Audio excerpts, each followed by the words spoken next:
my dear students, I am Mohammad Afaq and welcome to my channel Afaq E Academy। सबसे पहले तो video को last तक देखना, लाइक भी करना, शेयर भी करना। अगर कोई डाउट या सुझाव हो तो वीडियोस पर कमेंट भी करना और चैनल को अभी के अभी रेड कलर के बटन पर प्रेस करके सब्सक्राइब कीजिए। द नोटिफिकेशन बेल पर भी प्रेस कीजिए जिससे कि आगे आने वाले मेरे वीडियोज़ के नोटिफिकेशन आपको मिलते रहें। सब्सक्रिप्शन बिल्कुल फ्री है। जितना भी कंटेंट मैं यूट्यूब पर पढ़ाता हूँ सारा का सारा फ्री है। एक भी पेड मेंबरशिप में वीडियो नहीं रखी है। तो फ्री कंटेंट का लाभ उठाने के लिए मेरे चैनल को सब्सक्राइब करें और उन लोग के साथ शेयर करें जिन्हें इन वीडियो लेक्चर्स की नीड है। जैसे कि आप थंबनेल में देख करके आएंगे, मैं इस वीडियो लेक्चर में पढ़ाने वाला हूँ क्लास बीएससी थर्ड ईयर और इंजीनियरिंग फिजिक्स के पेपर थ्योरी ऑफ रिलेटिविटी में, जिसमें कि मैं यूनिट स्टार्ट कर रहा हूँ आज। First unit frame of reference, जो कि मैंने बोर्ड पे लिख रखा है। तो इसमें हम क्या क्या पढ़ेंगे? थ्योरी ऑफ रिलेटिविटी यूनिट 1 में फ्रेम ऑफ रेफरेंस में हम पढ़ेंगे कि फ्रेम ऑफ रेफरेंस क्या होता है, इसकी क्यों ज़रूरत पड़ती है, और उसके बाद में हम समझेंगे कि इनर्शियल और नॉन इनर्शियल फ्रेम्स क्या होते हैं, और कुछ टॉपिक हम पढ़ेंगे नॉन इनर्शियल फ्रेम में। उसे समझने के लिए हम पढ़ेंगे स्यूडो फोर्स। कुछ स्यूडो फोर्स के मैं एग्जांपल्स बताऊंगा कि स्यूडो फोर्स क्यों ज़रूरी होता है, क्या होता है, कैसे लगता है, किन एक्सपेरिमेंट्स में लगता है, और उसके बाद आगे के टॉपिक पढ़ेंगे। अभी तो इस वीडियो में फ़िलहाल इतने ही पढ़ लेते हैं। तो स्टार्ट करते हैं कि हमें फ्रेम ऑफ रेफरेंस क्या होता है, डेफिनेशन। तो सबसे पहले हम डिफाइन करते हैं किसी भी ऑब्जेक्ट या किसी पार्टिकल की पोजीशन, उसकी मोशन क्या है, पोजीशन क्या है। तो कब कहते हैं कि कोई बॉडी या रेस्ट में है, कोई बॉडी या ऑब्जेक्ट रेस्ट में है या मोशन में है, उसकी पोजीशन कैसे हम डिफाइन करते हैं। टाइम स्केल क्यों आया है, टाइम क्यों ज़रूरत पड़ता है। तो फॉर एग्ज़ाम्पल अगर हमें किसी भी ऑब्जेक्ट या बॉडी की पोजीशन डिफाइन करनी हो तो हमें 3 एक्सिस सिस्टम लेने पड़ेंगे, एक्स वाई जेड, 3 डायमेंशनल, और कुछ केसेस में 2 डायमेंशनल भी लिया जा सकता है। एक्सिस सिस्टम, तो मान लो कि पार्टिकल यहाँ कहीं P पर है, P पॉइंट पर है। पार्टिकल, बॉडी, ऑब्जेक्ट कुछ भी मान लो, सारा कुछ मीनिंग सेम ही है। आकाश चलना बंद हो गया, मैं इंक डाल लेता हूँ। ओके स्टूडेंट्स, अभी हम समझने वाले हैं रेस्ट और मोशन को। तो रेस्ट और मोशन को डिफाइन करने के से पहले हमें जो है किसी बॉडी या पार्टिकल की पोजीशन डिफाइन करने के लिए 3 एक्सिस एक्स, वाई, जेड का एक रेफरेंस फ्रेम लेना होता है। आप अगर क्लास 11 12th में पढ़ के 11th में फिजिक्स आपने पढ़ी होगी, तब भी आपने फ्रेम्स ऑफ रेफरेंस पढ़े होंगे थोड़े बहुत, और 3 डायमेंशनल एक्सिस में कैसे किसी पार्टिकल या बॉडी की पोजीशन जो है वो डिफाइन करते हैं। और 3 डायमेंशनल ज्योमेट्री क्लास 12 के वेक्टर चैप्टर में भी आपने पढ़ी होगी, तो आइडिया होगा कि पोजीशन वेक्टर जो है वो किसी पॉइंट P, मान लो यहाँ पे है पॉइंट P, तो उसकी पोजीशन वेक्टर जो है यह एक्स एक्सिस है, तो ये वाली लेंथ होती है, देखो बाई एक्स और बाई प्लेन में है वाइट बोर्ड के, ये एक्स एक्सिस, ये वाई एक्सिस, और जेड एक्सिस जो है वो परपेंडिकुलर टू द प्लेन है, मतलब ऐसे जा रही है। तो पार्टिकल के 3 डायमेंशनल में जो कोऑर्डिनेट होते हैं एक्स वाई जेड, तो पोजीशन वेक्टर को किससे रिप्रेजेंट करते थे? आर वेक्टर से। ठीक है,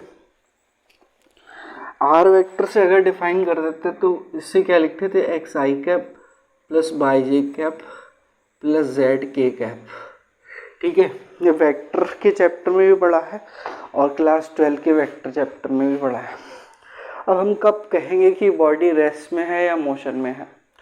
तो रेस्ट में होगी तब जब ये टाइम के साथ में एक्स कोऑर्डिनेट या बाई कोऑर्डिनेट या जेड कोऑर्डिनेट तीनों के तीनों कोऑर्डिनेट्स में कोई चेंज ना हो, मतलब कि टाइम के साथ ही चेंज ना हो, तब ये बॉडी का पार्टिकल कहा जाएगा रेस्ट में।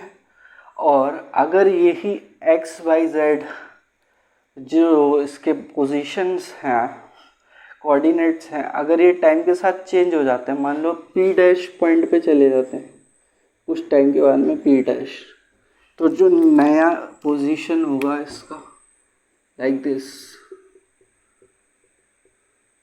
यहाँ कहीं पे आ गया, तो ये x प्लस डी एक्स हो गया, बाई प्लस डी वाई हो गया, z plus D Y distance चल लिया। इनमें से अगर कोई एक भी वेरी होता है, मैंने यहाँ पे तीनों वेरी करा दिए, तब जो है वो z प्लस डी जेड, तब ये मोशन में कहा जाता है जब ये टाइम के साथ चेंज हो रहा है। अब चूँकि यहाँ पे टाइम भी एक जो है वो फैक्टर है, तो टाइम फैक्टर है तो इसे भी इंक्लूड करते हैं। क्लास 11th में आपने फिज़िक्स में काइनेमेटिक्स चैप्टर में और वेक्टर चैप्टर में सिर्फ 3 कोऑर्डिनेट का सिस्टम पढ़ा होगा, बट यहाँ पे बीएससी और इंजीनियरिंग की फिज़िक्स में जो है वो 4 कोऑर्डिनेट्स आ जाते हैं, एक टाइम का कोऑर्डिनेट आ जाता है। तो आफ्टर जो है वो डी टी टाइम के बाद में जो है ये पोजीशन ये हुई है, क्योंकि टाइम के साथ में तो चेंज हुई, तब ये बॉडी जो है मोशन में कही जाएगी जब इसके एक भी कोऑर्डिनेट एक्स वाई जेड में से चेंज होता है। और कितने टाइम में? डी टी टाइम में। तो यहाँ पे हम एक्स बाई जेड कोऑर्डिनेट के अलावा एक टी कोऑर्डिनेट को भी लेते हैं, और जब टी कोऑर्डिनेट को लेते हैं तो इस निर्देश फ्रेम को दिक्काल निर्देश फ्रेम कहते हैं। मतलब कि this frame of reference is called space time frame of reference. इसका नया नाम है space time frame of reference. तो ये थी इसकी पोजीशन डिफाइन कर दी। रेस्ट में कब होगा कि एक्स वाई जेड कोई भी चेंज ना हो टाइम के साथ में। मोशन में कब होगा? जब एक्स वाई जेड में से कोई भी चेंज हो जाए, एक हो जाए, दो हो जाए या तीन हो जाए। मैंने तीनों वाला केस लिया है डी टी टाइम के साथ में, क्योंकि टाइम ही इन्वॉल्व हो रहा है। तो इसका नया नाम है इस कोऑर्डिनेट सिस्टम का space time frame of reference. अब अगर हमें पार्टिकल की पोजीशन, मैंने कोऑर्डिनेट लिख रखे हैं, ये वेक्टर आप क्लास 12 में पढ़ चुके हैं, क्लास 11 के वेक्टर में भी पढ़ चुके हैं, और ये यूनिट वेक्टर्स होते हैं, आई जे कैप क्यों आते हैं ये भी आप पढ़ चुके हैं पहले से। तो अगर हम इनकी हेल्प से हम जो है ना पार्टिकल का वेलोसिटी या एक्सीलरेशन निकालना चाहें, तो क्या होता है कि जो rate of change of position होता है वही क्या होता है? वेलोसिटी होता है, और rate of change of velocity क्या होता है? एक्सीलरेशन होता है। ठीक है, तो अगर हमें यू वेक्टर निकालना हो या ए वेक्टर निकालना हो, यानी कि वेलोसिटी निकालनी हो या एक्सीलरेशन निकालनी हो, तो हम कैसे निकालेंगे कि पहले एक बार डिफरेंशिएट करेंगे टी के रिस्पेक्ट में डी आर वेक्टर को, और देन हम 2 बार डिफरेंशिएट करेंगे 2 बार डिफरेंशिएट करेंगे आर वेक्टर को, यानी कि एक बार डिफरेंशिएट करेंगे यू वेक्टर को, तब हमें मिल जाएगा वेलोसिटी और एक्सीलरेशन। ठीक है, तो इसे डिफरेंशिएट कर देते हैं। अगर हमें चाहिए यू वेक्टर स्पीड, क्योंकि अभी आगे आने वाले कॉन्सेप्ट में जो है वो ये चीज़ें यूज़ होने वाली हैं, तो ये हो जाएगा I into D X upon, I तो कांस्टेंट है बाहर कर लिया, D X upon D T plus J cap unit vector है, D Y upon D T plus K cap D Z upon D T differentiate करके। Similarly अगर हमें acceleration निकालना हो तो हम D U vector upon D T कर सकते हैं। आई को ऐसे कांस्टेंट छोड़ा, इसका 2 बार डिफ्रेंशिएशन, तो D two X upon D T square plus J cap D two Y upon D T square plus K cap D two Z upon D T square. तो पोजीशन वेक्टर हम पहले से आता था, क्लास 11-12 में पढ़ रखा था, मैथ में भी पढ़ा था, फिजिक्स में भी पढ़ा था। और ये क्वेश्चन भी अगर आप बीएससी फाइनल ईयर के हैं या बीटेक के हैं तब भी आपने ये क्वेश्चंस पढ़ी होंगी। अगर आपने आईटी जेई की तैयारी करी होगी या फिर बोर्ड के लिए अच्छे से पढ़ा होगा तब भी आपने ये क्वेश्चंस पढ़ी होंगी। तो ये मैं दोबारा से रिवाइज करवा रहा हूँ। रेस्ट क्या होती है, मोशन क्या होती है, पोजीशन वेक्टर क्या होता है, वेलोसिटी कैसे निकालते हैं, एक्सेलरेशन कैसे निकालते हैं। अब ये फ्रेम ऑफ रेफरेंस हो गया डिफाइंड, कौन सा, टाइम के साथ वाला भी, जैसे कि हम स्पेशल नाम देते हैं। क्या नाम दिया था हमने, special space time frame of reference. ठीक है, अब हम आगे बढ़ते हैं। तो फ्रेम ऑफ रेफरेंस के एग्जांपल्स क्या होते हैं। तो फ्रेम ऑफ रेफरेंस के एग्जांपल्स में इनफाइनाइट एग्जांपल्स होते हैं। जैसे एग्जांपल हम मान लेते हैं कि फ्रेम ऑफ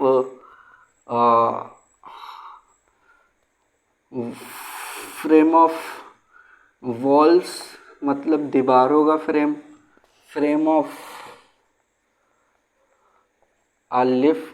लिफ्ट का फ्रेम हो गया, या रेलगाड़ी जहाँ पे होती है प्लेटफॉर्म, फ्रेम ऑफ प्लेटफॉर्म जहाँ से हम अपने कोऑर्डिनेट एक्सिस बना सकते हैं।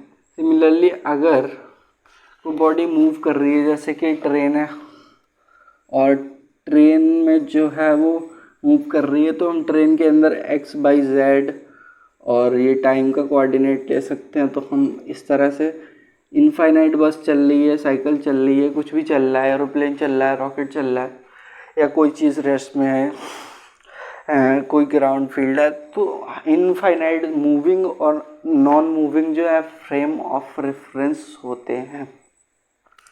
इसके बाद नेक्स्ट जो टॉपिक है वो है types of frames of reference. Types of frames of reference.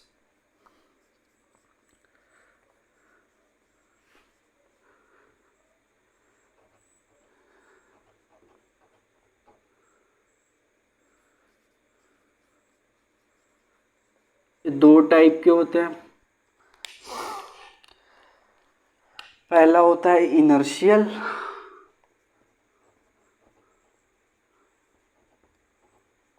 फिर होता है नॉन इनर्शियल। अभी मैं मोटे मोटे तौर पे बता दे रहा हूँ सिंपली। इनर्शियल फ्रेम्स वो होते हैं जिसमें न्यूटन के लॉज वैलिड होते हैं, एप्लीकेबल होते हैं, और नॉन इनर्शियल फ्रेम्स वो होते हैं जिसमें न्यूटन के लॉज सीधे सीधे एप्लीकेबल नहीं होते हैं। तो उन न्यूटन के लॉज लगाने पर रिजल्ट गलत आता है, बट इसे हम फोर्सफुली अगर न्यूटन के लॉ से इसमें लगाना चाहें तो हमें एक और फोर्स ऐड करना होता है, जैसे स्यूडो फोर्स बोलते हैं। तो अभी स्यूडो फोर्स क्या होता है वो मैं भी टॉपिक पे आऊँगा तब बताऊँगा, और पहले मैं इनर्शियल को डिफाइन कर लूँ फिर नॉन इनर्शियल को। तो मैं हेडिंग पहले डाल ले रहा हूँ इनर्शियल फ्रेम।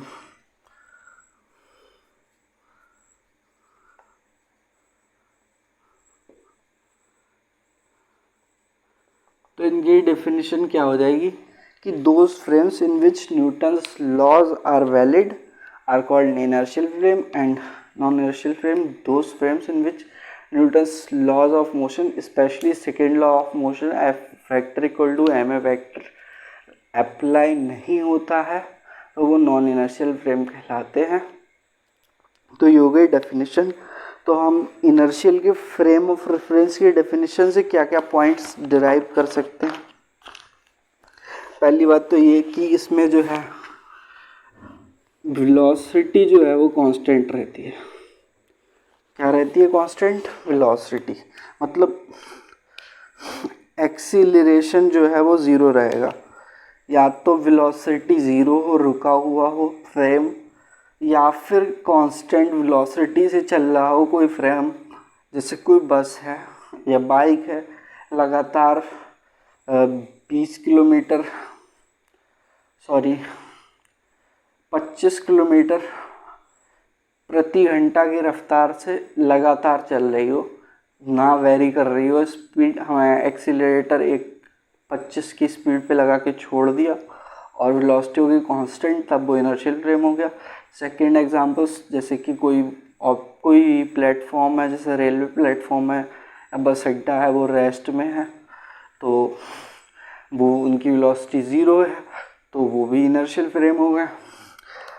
बट क्या हमारी अर्थ, जिस पे कि सारे हम फ्रेम्स ऑफ रेफरेंस लेते हैं, जो रेस्ट में है या मोशन में है कांस्टेंट स्पीड के साथ में, क्या हमारी अर्थ नॉन इनर्शियल फ्रेम है या इनर्शियल फ्रेम है, वो भी मैं आगे बताऊंगा। तो बातें कुछ निकल के आई कि v जो है इसमें कांस्टेंट रहता है और एक्सीलरेशन जो है वो ज़ीरो होता है। जब एक्सीलरेशन ज़ीरो होगा तो नेट फोर्स या नेट फोर्स भी ज़ीरो होगा। क्यों? F vector equal to M A vector होता है। तो इतनी बातें पता लगी इसकी डेफिनेशन से, ठीक है। तो और क्या लिख सकते हैं हम इस चीज़ को कि ए वेक्टर बराबर होता है d2r vector upon dt, two vector equal to zero दूसरे रूप में। और अगर हम इसे अलग अलग लिखना चाहें, एक्सीलरेशन के components d2x² upon dt, d2x upon dt square, d2y upon dt square, d2z upon dt square, तीनों कंपोनेंट जो है वो 3 डायमेंशन के सभी ज़ीरो होंगे, क्योंकि इसमें नेट फोर्स जो होता है वो ज़ीरो होता है, ठीक है। ये तो हो गई डेफिनेशन इनर्शियल फ्रेम के लिए। अभी हम आते हैं नॉन इनर्शियल फ्रेम पे, उसकी डेफिनेशन पे, उसमें क्या रिजल्ट मिलते हैं एक बार मैं देख लूँ, इसमें कुछ इम्पोर्टेंट पॉइंट्स छूटे तो नहीं है, ठीक है। इससे हम दूसरी तरीके से भी लिख सकते हैं न्यूटन के सेकेंड लॉ को। चूँकि हमने न्यूटन के सेकेंड लॉ को ही किया था, तो न्यूटन का सेकेंड लॉ जो होता है वो उसका दूसरा रूप ये भी होता है, एफ वेक्टर बराबर D P vector upon D T भी होता है। तो पी होता है एम वी वेक्टर, एम होता है कांस्टेंट, तो D V vector upon D T equal to, ये क्वांटिटी होती है rate of change of velocity with respect to time acceleration. तो यही न्यूटन का सेकेंड फॉर्मूला है, इससे भी हम इस रूप में लिख सकते हैं। और ये जब एक्सेलरेशन ज़ीरो होता है तो फोर्स भी ज़ीरो हो जाएगा, ठीक है। अभी जो है अर्थ नॉन इनर्शियल है या इनर्शियल है, उसे डिसाइड करने के लिए, चूँकि अर्थ जो है वो सन के अराउंड चारों ओर चक्कर भी लगाती है, एक तो उसकी वो वाली स्पीड होती है, दूसरी जो है वो अपनी एक्सिस के ऊपर, ये उसकी एक्सिस है और इस तरह से वो रिवॉल्व करती है। तो रिवॉल्व करती है मतलब उसकी वेलोसिटी जो है वो चेंज होती है उसकी डायरेक्शन, और वेलोसिटी की डायरेक्शन चेंज हो रही है तो उसमें कुछ एक्सीलरेशन होगा। बट जो एक्सीलरेशन आता है कैलकुलेट करके, उसकी जो रोटेशनल स्पीड निकालने के पहले हमें पता होती है, जिससे हम उसका एक्सीलरेशन निकालते हैं, तो वो बहुत स्मॉल आता है, जिसे नेगलेक्ट किया जा सकता है। इसलिए अर्थ को जो है वो इनर्शियल फ्रेम ऑफ रेफरेंस मान लिया जाता है। हालांकि वो होता है एक्सेलरेटिंग है, बट बहुत माइनर सा होता है, जिसे निगलेक्ट करने के कारण वो इनर्शियल फ्रेम मान लिया जाता है। तो उसका अर्थ का एक्सेलरेशन कैसे निकालते हैं उसकी भी मैं कैलकुलेशन बता दूं, फिर मैं नॉन इनर्शियल फ्रेम बताऊंगा। तो अर्थ एग्जाम्पल कि कैसे इनर्शियल फ्रेम है। अर्थ का जो है भूमध्य रेखा पर अभिकेंद्र त्वरण आर ओमेगा स्क्वायर। अगर आपने क्लास 11th में सर्कुलर मोशन चैप्टर ठीक से पढ़ा है, एडवांस पढ़ना है तो बेसिक पहले क्लियर करके आओ। अगर क्लियर नहीं है तो पुरानी बुक्स क्लियर है तो बहुत अच्छा है, अगर क्लियर नहीं है तो पुरानी बुक्स उठाओ और क्लियर करो। बेस दिन यहाँ पे आओ पढ़ने के लिए, तब कॉन्सेप्ट्स पूरी समझ में आएंगी। तो अभिकेंद्र त्वरण जो है, पृथ्वी प्रश्न उठता है कि पृथ्वी की जो कि घूर्णन कर रही है को जड़त्वीय फ्रेम क्यों माना जाए। ऐसे इस प्रकार समझा जा सकता है। अभिकेंद्र त्वरण तो ये अपनी एक्सिस के लिए निकाला गया है या फिर ये सन के अराउंड मोशन के अकॉर्डिंग निकाला गया है, इन्होंने कुछ बोला नहीं है। ओमेगा स्क्वायर आर होता है 2 पाई, ओमेगा 2 पाई अपॉन टी होता है। तो हमें पता होती है आर, हमें पता होता है टी, और 2 पाई की वैल्यू पता होती है, तो इसकी हेल्प से हम आर ओमेगा स्क्वायर निकाल लेते हैं। और जो रोटेशन सर्कुलर मोशन में जो हमने यहाँ पे क्या लिया है, 24 घंटे में रिवॉल्व करती है, यानी कि हमने एक्सिस की ओर, अपनी एक्सिस की ओर रोटेशनल मोशन का लिया है। तो अगर हम अर्थ का एक्सीलरेशन निकालना चाहें, एक्सीलरेशन क्योंकि बहुत लेस आएगा, क्योंकि यही वजह है कि ये इनर्शियल फ्रेम होता है। ये तो नेचुरली है, क्यों इसमें सवाल लगाने का ज़रूरत नहीं है कि भाई नेचुरली ऐसा होता है। और इससे स्पीड कैसे दी, कहाँ से आई, उससे हमें भी मतलब नहीं है। आर ओमेगा स्क्वायर होता है, ये फॉर्मूला सर्कुलर मोशन में पढ़ा होगा। और ओमेगा को जो है वो ओमेगा होता है जैसे 2n पाई। आपने क्लास 11 के चैप्टर नंबर 10 में रोटेशनल मैकेनिक्स में ये चीज़ बहुत बार की होगी। और n जो होता है फ्रीक्वेंसी, वो टाइम पीरियड का इन्वर्स होता है, तो 2 पाई अपॉन टी। तो अर्थ का हमें रेडियस पता है, 2 पाई की वैल्यू पता है। अगर हम ओमेगा में रख दें टी क्या है, 24 घंटे में रिवॉल्व करती है अपने एक्सिस के अराउंड, जिसके कारण एक एक्सीलरेशन पैदा होता है। बट वो एक्सीलरेशन वेरी माइन्यूट, बहुत छोटा आएगा, जिसके कारण अर्थ को इनर्शियल फ्रेम मान सकते हैं। तो ये r into 4 pi square upon T जो है 24 घंटे होते हैं, बट हम यूनिट्स को कंसीडर करना है। हम r की 6×10 कितनी होती है, 6.4×10 होती है रेडियस। सेंटीमीटर में आएगी ना ये, 6×10 तो 6.4×10⁸ ठीक है।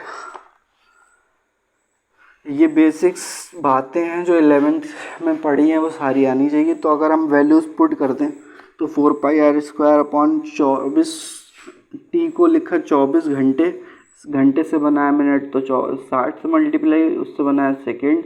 हम निकालेंगे सेंटीमीटर प्रति सेकेंड स्क्वायर में। ये सारी वैल्यूज़ कैलकुलेट करने के बाद में जो एक्सीलरेशन की वैल्यू आती है अर्थ के अपनी एक्सिस के अराउंड, वो आती है 3.38 सेंटीमीटर प्रति second square, which is very very small. So इस देखो 3.38 सेंटीमीटर प्रति सेकेंड स्क्वायर कितना सा मूव करेगी, बिल्कुल छोटा सा, मतलब कि नेग्लिजिबल। तो इस वजह से अर्थ को इनर्शियल फ्रेम माना जाता है। और हम जितनी भी एक्सपेरिमेंट्स करते हैं, जैसे कोई प्लेटफॉर्म है, हम ये थोड़ी ना कंसीडर करते हैं कि अर्थ मूव कर रही है तो प्लेटफॉर्म भी मूव करेगा, जिसकी वजह से नॉन इनर्शियल हो जाए। बट या हमने ग्राउंड को माना है जो कि नॉन मूविंग है, वेलोसिटी 0 है, इनर्शियल फ्रेम, तो हमने इसलिए माना क्योंकि अर्थ जो है वो धीरे मूव कर रही है। बार बार मैं एक ही चीज़ रिपीट कर रहा हूँ, जिससे कि आपके दिमाग में चीज़ें जो हैं वो बैठ जाएं। अब ये तो हो गया डेफिनेशन इनर्शियल फ्रेम की। अब आ जाते हैं नॉन इनर्शियल फ्रेम पे, ठीक है। नॉन इनर्शियल फ्रेम इसके जस्ट उल्टा है, जिसमें न्यूटन के लॉज वैलिड नहीं होते हैं। और न्यूटन के लॉज अगर हमें लगाने हैं तो हमें एक स्यूडो फोर्स कंसीडर करना होगा। स्यूडो फोर्स क्या होता है, उसका मैं एक एग्जांपल से बताऊंगा। फिर नेक्स्ट वीडियो में मैं वीडियो काफ़ी लंबा बन जाएगा, उस 2 और एग्जांपल्स बताऊंगा। फिर जो है हमारी कॉन्सेप्चुअल क्लैरिटी बढ़ जाएगी स्यूडो फोर्स को लेकर के। नॉन इनर्शियल, ठीक है, non inertial frames, those frames in which Newton's laws of motion are not valid, specially second law of motion, तो वो है इनर्शियल फ्रेम कहलाएगा, नॉन इनर्शियल फ्रेम कहलाएगा, सॉरी।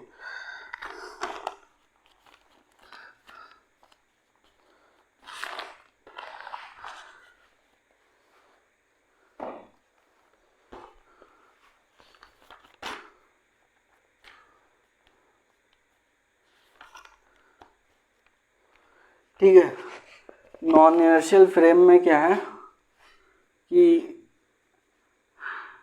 एफ वेक्टर बराबर एम ए वेक्टर, ये formula applicable नहीं होता है। स्यूडो फोर्स को समझने से पहले मैं एक कॉन्सेप्ट बता दूँ। मैं 2-3 एग्जांपल बताऊंगा, इसमें कि पहला एग्जांपल मैं लिफ्ट वाला ले रहा हूँ। आप क्लास 11th की बेसिक फिजिक्स आनी चाहिए।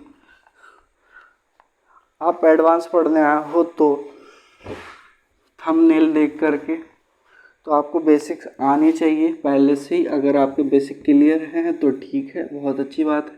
नहीं है देन पुरानी बुक्स उठाइए और बेसिक्स क्लियर करिए। जैसे एक लिफ्ट है, ये इसमें एक डोरी से स्मॉल एम मास को लटका दिया गया है नॉन इनर्शियल फ्रेम में। क्यों मैं बता रहा हूँ ये, क्योंकि स्यूडो फोर्स, यहाँ पे एक हेडिंग डाल लो, मैं समझाने वाला हूँ स्यूडो फोर्स।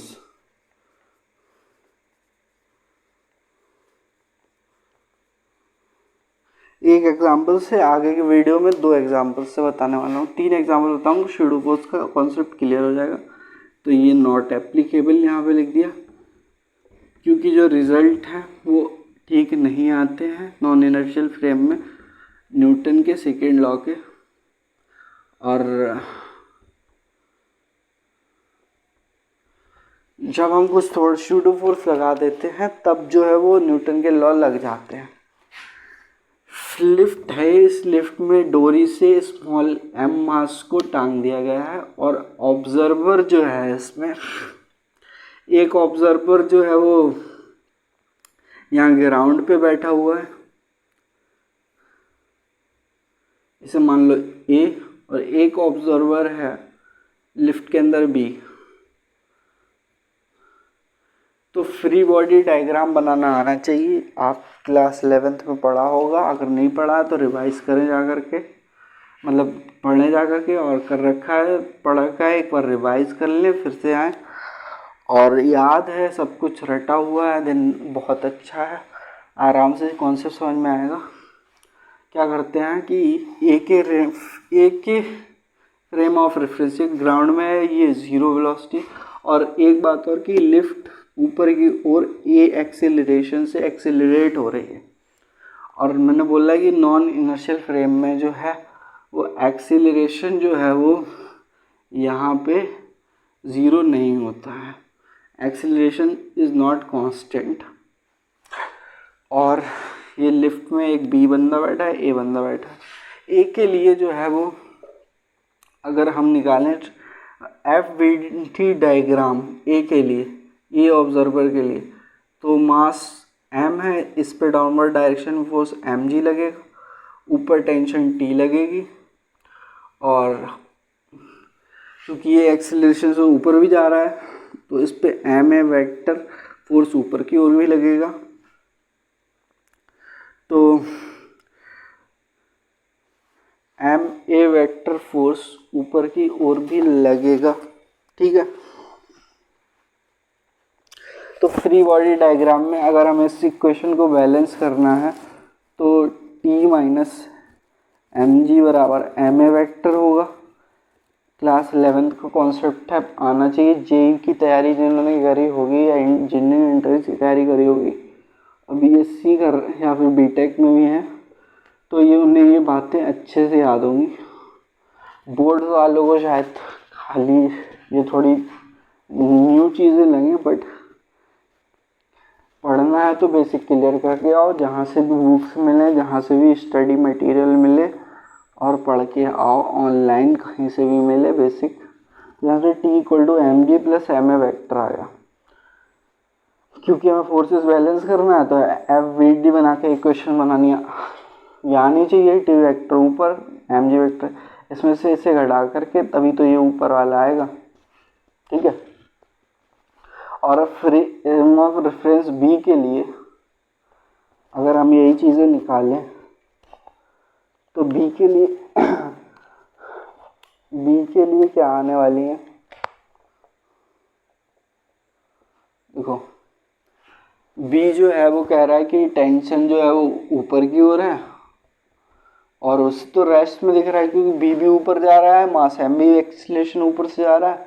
अब वो कह रहा है कि नीचे फोर्स mg है, और B के लिए T जो है वो mg के इक्वल आएगी, बस इतनी जो है, क्योंकि रेस्ट में दिख रहा है, एक्सीलरेशन उसे वो दिखाई नहीं दे रहा है, क्योंकि एक्सीलरेशन तो तब दिखाई देगा जब वो बाहर होता है। बट ये जो है ये नॉन इनर्शियल फ्रेम है, क्योंकि ये भी जो है लिफ्ट के साथ जो है वो ए वेक्टर से मूव कर रहा है, तो जिस कांस्टेंट एक्सीलरेशन से ऊपर जा रहा है उसी से ये ऊपर जा रहा है, तो उसके रेफरेंस में रेस्ट में है, अगर लिफ्ट में है जो बंदा, तो वो बता रहा है कि भैया ये ma वेक्टर वाला कोई फोर्स जो है कौन सा वाला ma वेक्टर वाला जो है फोर्स वो लग ही नहीं रहा, और जो अपर टेंशन है वो mg डाउनवर्ड के इक्वल है। बट जब हमने ये एक्सपेरिमेंट लैब में कंडक्ट किया, कुछ ट्रिक्स लगाई, जैसे इसे स्प्रिंग मास बैलेंस नाम की एक चीज़ होती है, मैं इसे स्प्रिंग मास बैलेंस के नाम की एक चीज़ होती है, उससे जो है वो वेट मेज़र किया जा सकता है, फोर्स मेज़र किए जा सकते हैं। तो लैब में कुछ एक्सपेरिमेंट्स किए गए और पाया गया कि T = mg + ma वेक्टर वाला ये रिज़ल्ट जो है वो करेक्ट है, और ये वाला जो है रिज़ल्ट वो गलत है।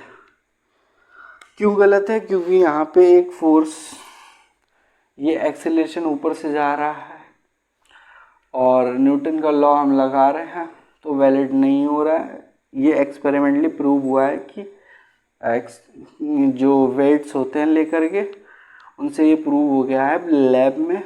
ये वाला रिजल्ट एक्यूरेट आंसर देता है, ये वाला गलत देता है। तो अगर हमें इसे आंसर को एक्यूरेट बनाना है, इस वाले को non inertial frame of reference से, नॉन इनर्शियल है, एक्सेलरेशन है, इसमें मार्कर्स बंद क्यों हो जाते हैं बीच में? वीडियो काफ़ी लंबा हो गया होगा, लेकिन मैं सारी बात बता रहा हूँ तो मज़ा भी आएगा कॉन्सेप्ट समझने में। कुछ मैं पॉइंट ऐसा नहीं छोड़ रहा हूँ जिसमें डाउट हो, अच्छे से क्लियर करके आया हूँ मैं अपने सारे डाउट्स खुद के भी, तभी मैं समझा पा रहा हूँ। जो मुझे आता है मैं वही सिखा पाता हूँ और वही सिखाने आता हूँ, और जो नहीं आता है वो मैं पहले पढ़ता हूँ, अच्छे समझता हूँ, दिन में पढ़ाता हूँ, सिखाता हूँ, ठीक है। नॉन इनर्शियल वाले के लिए तब हम क्या जुगाड़ लगाएं इसमें कि बहुत सारे एक्सपेरिमेंट्स इस तरह के किए गए कि नॉन इनर्शियल और इनर्शियल फ्रेम्स, दोनों फ्रेम से जो है वो मास ले लिया या कभी कोई किसी और चीज़ पे एक्सपेरिमेंट कर लिया। तो बहुत सारे एक्सपेरिमेंट्स के बाद में एक जुगाड़ लगा के एक फोर्स और इंक्लूड किया गया कि ये ए वेक्टर से ऊपर मूव कर रहा है, तो जिसके कारण टी जो है, टी ऊपर की ओर है, ठीक है, टी ऊपर की ओर है, एम जी नीचे की ओर है। तो अगर जो स्यूडो फोर्स है उसकी वैल्यू क्या होती है? स्यूडो फोर्स का सीधा नाम होता है, सीधे वैल्यू होती है Fp = negative of M A. यहाँ पे मास m होता है मास ऑब्जेक्ट का, ए होता है एक्सेलरेशन, जो कि बॉडी पूरी की पूरी जो भी लिया है फ्रेम ऑफ रेफरेंस मूव कर रहा हो, और नेगेटिव साइन ये दर्शाता है कि जिस डायरेक्शन में एक्सेलरेशन है बॉडी का या फ्रेम का, उसके अपोजिट डायरेक्शन में फोर्स जो है वो लगेगा। तो अब जो है शूडो फोर्स किधर लगेगा, एम एक्सेलरेशन ऊपर है तो बॉडी पर जो शूडो फोर्स है वो लगेगा एम ए वेक्टर, और इसके फ्रेम ऑफ रेफरेंस से देख रहे हैं तो M A vector pseudo force नीचे लग रहा है क्योंकि एक्सेलरेशन के कारण एम ए वेक्टर फोर्स ऊपर लग रहा है। अब देखो बैलेंस करना है टी को ऊपर और नीचे वालों के साथ में। अब ये बैलेंस स्टेट में क्योंकि हम नॉन इनर्शियल फ्रेम से देख रहे हैं तो अगर हम ये एफ पी और ऐड कर दें एम जी में तो ये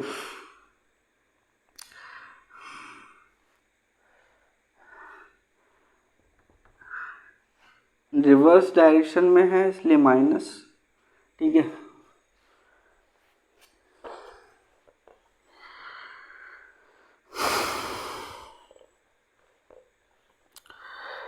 एम ए नेगेटिव डायरेक्शन में है, T equal to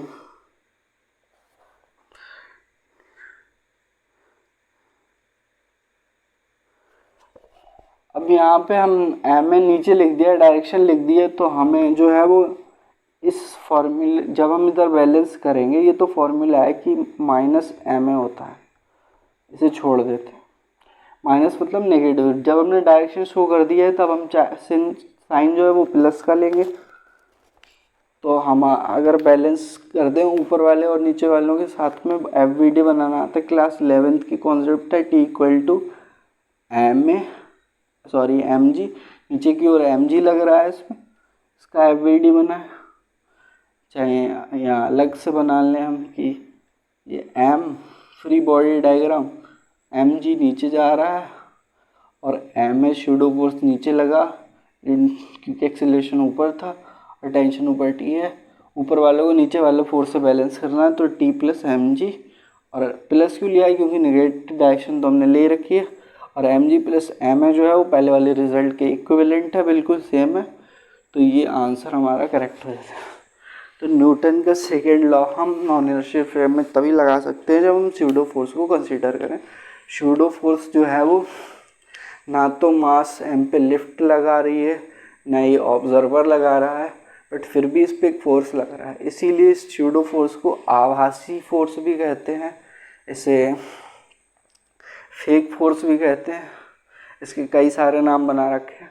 but imaginary बोल रखा है किसी ने, तो इमेजिनरी तो नहीं है क्योंकि ये किसी न किसी कारण से लग तो रहा है, हालांकि लिफ्ट नहीं लगा रही है, ये ऑब्जर्वर नहीं लगा रहा है। तो ये थोड़ा सा रिसर्च का विषय है कि इस पर कॉन्टैक्ट फोर्सेस कौन से पार्टिकल्स के द्वारा जो है वो ट्रांसफ़र होकर के लग रहा है, इस तरह की एक कॉन्सेप्ट बनना चाहिए, जिससे कि स्यूडो फोर्स जो है वो क्योंकि एग्जिस्ट करता है, रियल होता है, तो फेक तो हम इमेजिनरी तो बोल नहीं सकते, हालांकि बोलना आभासी आता है, बट उसकी भी एक्सप्लेनेशन आनी चाहिए, थोड़ा रिसर्च का विषय होना चाहिए और सारे क्वेश्चन हो जाते हैं जो आसानी से अगर हम नॉन इनर्शियल फ्रेम में स्यूडो फोर्स लेकर के करें। तो ये थी कहानी स्यूडो फोर्स की। आगे की वीडियो में मैं कुछ एक्सपेरिमेंट दिखाने वाला हूँ और इस वीडियो को मैं एंड करता हूँ, बहुत लंबा हो गया वीडियो और मैंने सारे पॉइंट्स क्लियरली बताए हैं। वीडियो अगर समझ में आए, पहली बात आनी चाहिए क्योंकि मैंने हर एक बात बड़ा आराम से तसल्ली के साथ में समझाई है। तो स्यूडो फोर्स एक एग्जांपल था ये, तो अभी नेक्स्ट वीडियो में मैं 2 और एग्जांपल्स बताने वाला हूँ, और वीडियोस की जो लिंक है जिन वीडियोस के द्वारा मैं बताने वाला हूँ वो मैं इस वीडियो के डिस्क्रिप्शन में भी डाल दूँगा और नेक्स्ट वीडियो के डिस्क्रिप्शन में डाल दूँगा, क्योंकि जो एक्सपेरिमेंट्स है वो करने के लिए अभी मेरे पास फैसिलिटी नहीं है, बट जो वीडियो क्लिप्स हैं वो मैं किसी और की videos links SC. Verma sir जो कि काफ़ी फेमस हैं फिज़िक्स की बुक्स लिखने के लिए और जिन्होंने भी जेई और एंट्रेंस की तैयारी करी होगी, जेई नीट की, सभी एस.सी. वर्मा सर को जानते होंगे, तो उन्होंने अपने चैनल पे वीडियो डाल रखी है, तो उनकी वीडियो की लिंक मैं इस वीडियो के डिस्क्रिप्शन में भी स्यूडो फोर्स की डाल दूंगा, और जो मैंने थोड़ा पीछे पढ़ाया और नेक्स्ट वीडियो जो बनाऊंगा तो उसमें मैं पहले से एज्यूम करके आऊँगा कि आप जो है पहले वो वीडियो देखें, देन मेरे वीडियो पे आएँ और मैं उसकी जो है अच्छे से डायग्राम बना करके एक्सप्लेनेशन करूँगा और 2 एग्जाम्पल शूडो फोर्स से शूडो फोर्स का कॉन्सेप्ट क्लियर हो जाएगा। देन आपको नॉन इनर्शियल फ्रेम का कॉन्सेप्ट भी क्लियर हो जाएगा। वीडियो भी हो गया बहुत लंबा, वीडियो एंड करते हैं। अगर आप यहाँ तक आ गए हैं तो वीडियो लास्ट तक देखने के बहुत बहुत धन्यवाद और इतनी मेहनत के लिए लाइक करें, शेयर करें और चैनल को सब्सक्राइब करें और लोगों से सब्सक्राइब कर पाएँ जिन्हें इन वीडियो लेक्चर्स की नीड है। और सब्सक्रिप्शन तो बिल्कुल फ्री है, एक भी पैसा नहीं ले, एक भी पैसे का पेड कंटेंट मैंने नहीं रखा है। तो उन लोग साथ शेयर करें जिन लोग को इन वीडियोस की ज़रूरत है। तो वीडियो एंड करते हैं, मिलेंगे नेक्स्ट वीडियो में और लिंक जो है वो मैं डिस्क्रिप्शन में डाल दूंगा इस वीडियो की, जिस वीडियो से आपके शूडो फोर्स के 2 एक्सपेरिमेंट से कॉन्सेप्ट क्लियर होंगे और नेक्स्ट वीडियो में भी डालूंगा और उन्हें एक्सप्लेन करूँगा। देन मैं नेक्स्ट टॉपिक पे स्विच करता हूँ। सो वीडियो एंड करते हैं। Very very good bye dear students. Keep hard working, keep on hard working, have patience, and to maintain the motivation in the study, read consistently and take care of your health. So goodbye dear students.